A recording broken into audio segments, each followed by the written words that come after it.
Hello friends, today in this video we will discuss about the topic constitutional supremacy or parliamentary sovereignty. In order to understand this topic, let us first understand what is constitutional supremacy and parliamentary supremacy. What is constitutional supremacy? So as we all know that every civilized society, or better to say countries around the world, need laws, bylaws, rules and regulations for the proper functioning of various aspects of the society and to maintain peace and harmony in the society.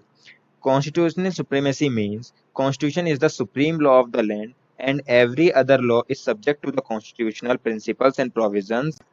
Any other law which is in conflict with constitution can be held unconstitutional and rendered invalid by a competent authority. Now let us move to the parliamentary sovereignty.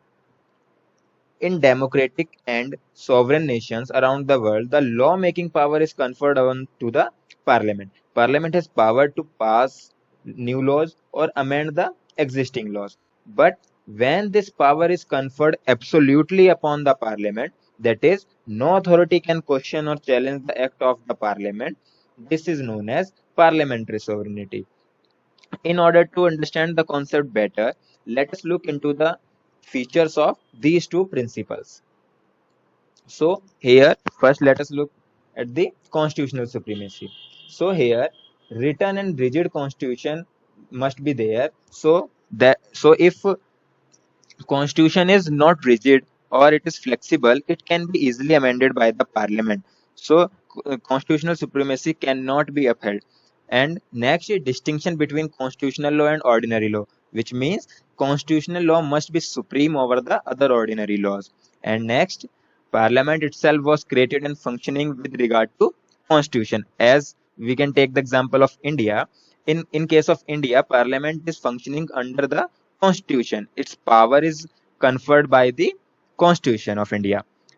And next is there must be some constitutional body to look after the legality or illegality of act of the parliament. In case of India, here we have the judiciary, which looks into the legality or illegality, or we can say constitutionality of the laws made by the parliament. Next, there should be an express or implied provision in contract which supports the supremacy of constitution, as like in India, our preamble, article 14 of Constitution of India. Next, parliament sovereignty. Parliament can change or modify any law. It means parliament has the absolute authority and no one can question this authority or challenge the act of the parliament or any law made by the parliament. Next, there is no distinction between constitutional law and ordinary law. This point means the constitutional law and the ordinary law both are treated as same, and parliament can amend or change any portion of the constitution as like any other law. Next, there is no superior authority which can declare the law passed by the parliament illegal or unconstitutional, as parliament is the supreme authority and it has the absolute power to make or change any existing law. Now look into the position of India. So, the Indian Constitution is the supreme law of India and it provides fundamental principles, rights, powers, and duties of the various organs of the state.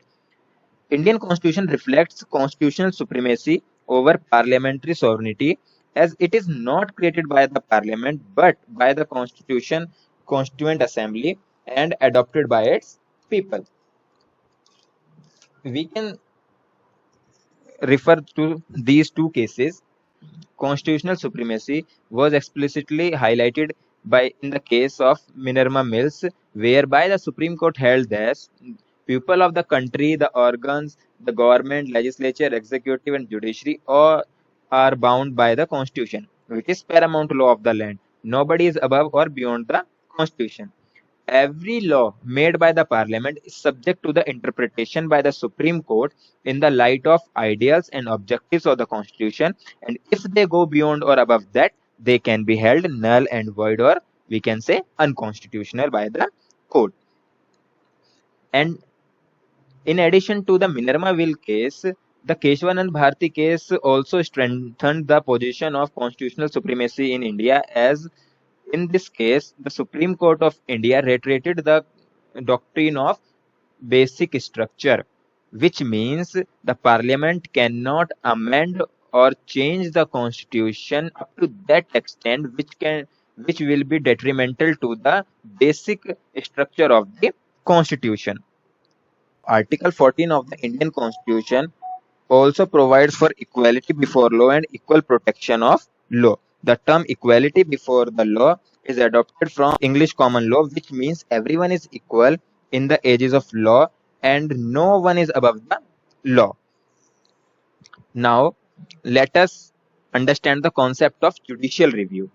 So, the Indian Constitution reflects the doctrine of separation of power by separating powers and function of various state organs such as legislature, executive, and judiciary. But in India, it is not applied absolutely, but with some checks and balances. The concept of judicial review has been emerged over the time to ensure the supremacy of the constitution.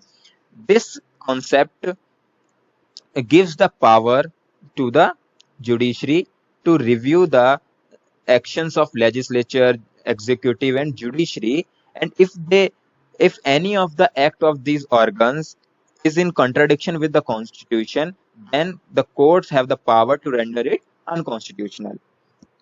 Now let us look into the other countries to understand the positions of these two principles. First, let us talk about United Kingdom, that is UK. In UK, principle of parliamentary sovereignty is followed as there is no written constitution like other countries, and parliament has absolute power to pass or amend any law which can be questioned or which cannot be questioned or reviewed by any other supreme authority. Parliament is not empowered to pass any law which cannot be changed by future parliament. Now, let us understand the position in America. In America, Constitution is supreme over Parliament.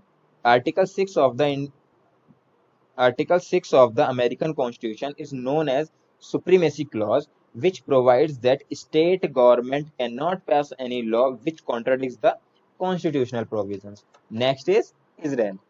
The legislative branch of the Israel has the power to enact any laws or amend laws or repeal any law which is with a simple majority.